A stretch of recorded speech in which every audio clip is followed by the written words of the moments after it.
باگولا دیدی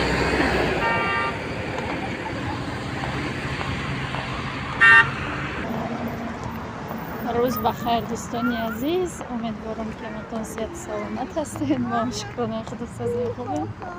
نیم فریزه گریه کده میره ببرم بیاد میکنه بام میدریم خون در اینجا دوستای عزیز شولا کده استم برای عبید شولا کتی کارتوشکا یا چی بیروان یا چی روغن دارک نمیخلی تیار شده چکه میاندازی گشنیج تزه کده میخوری یکی ما تز نمیکنیم برای که ممکن نیست ایموده من نغزه میبینم فریق نمیخوره نمیخوره فریقو فریزه کتی ماندگیم محوش صدیق بردم سونیا مکتب رفت کتی فریزه آمدیم محوش میگیریم این سری محوش ماندنم ده گیریه کده بود کبریم وای تایقات چکار کده ماندم شا گیریه کد نمیدونم برای چیه که گیریه کد یکم بار گیریه نکده بود چی دادن؟ گیریه چکه مکرون اینه با چی خردگی من نخورده یاد شده خوارش داد یاد چی خودش وگان چی نمگی چی خرده ایسد با چی سر گیره کردی علامت که معلومات دیدی یاد کردی یا خلاص که سر یاد کنه با میره پیش گیره میکنه آچه ما یاد میکنه میره پیش گیره میکنه اوجود باشه بیای مروینه گیره میکنه چوک دستی اینجا موزیک آمده سه رقص کده خواه روزتان بخیر و شادی باشه دوستان عزیز خیلی که در اینجا دیده سه دروژ آب نمک و میخواهم که چکنم کم ترک رسپت اپای دیلیا گرفتم کم ترک چی بشورم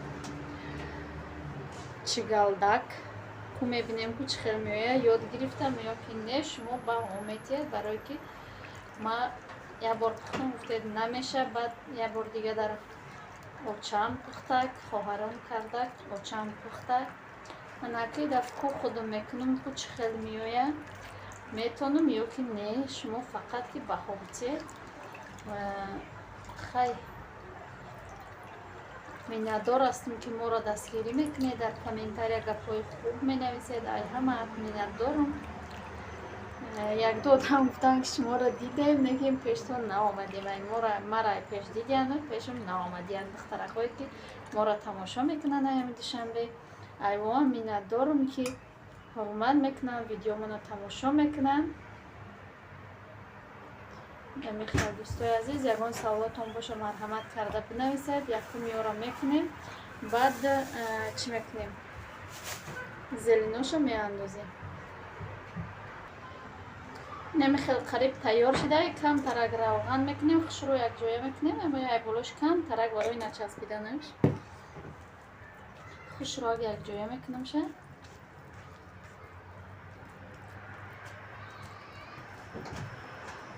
خیلی ملایمک باید جویه تو همه میدونه و با من تا یاد نگیرم پخته میستم افتادم که یک برای اینه زلین در بلاش میمونیم نمیخواد اینجا گشنیچه اوکروبای چی ریحان اینم خیلی میمونیم اینم خیلی موندم با پاکت میپوشونم شه بعد روش محکم میکنم نغزه تو اینکه دم گیره یک ساعته یک نیم ساعته اینقدر تا دم شدن شه تا رسیدن شه از او خیلی کم تر ساعتش دیگه ممکن دیرتر برسه همین سبب تا رسیدن شه نگاه میکنیم شه دوستانی عزیز دایچه باشه خمیر ما رسیده خوش رو امی زلینوش یک جایه میکنیم خوش رو کرده آوازا ممکن پستر آمده است باشه خوش رو یک جایه میکنیم بعد میپزیم شه از یک جایه کردم با نشون بود نمیخواد یک جایه کردم اکا با پختن شروع میکنیم اینجا روغن موندم گرم شده است. آب گرفتم. اینم خیلی انداختم یکم برشه. خیلی انداختم میپزه میشه. با اختمانده با نشانتون پخته شده. نگاه دوستای عزیز چقدر شروع اومده است. یکم برشه گرفتم میدیم برشه. با مزه بوده نخورده استم. با مزه ملویمک.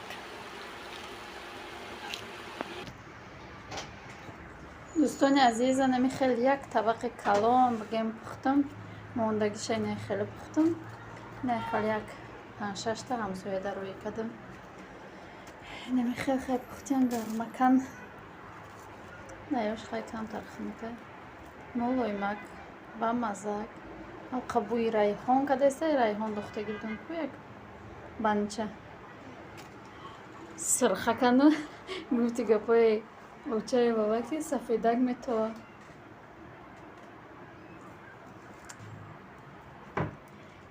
در اینجا ویدیو رو به پایان میرسونم دوستان عزیز. تا ویدیوی آینده در پناه خدا باشد. خدا نگهداری هر یکی ما و شما باشد.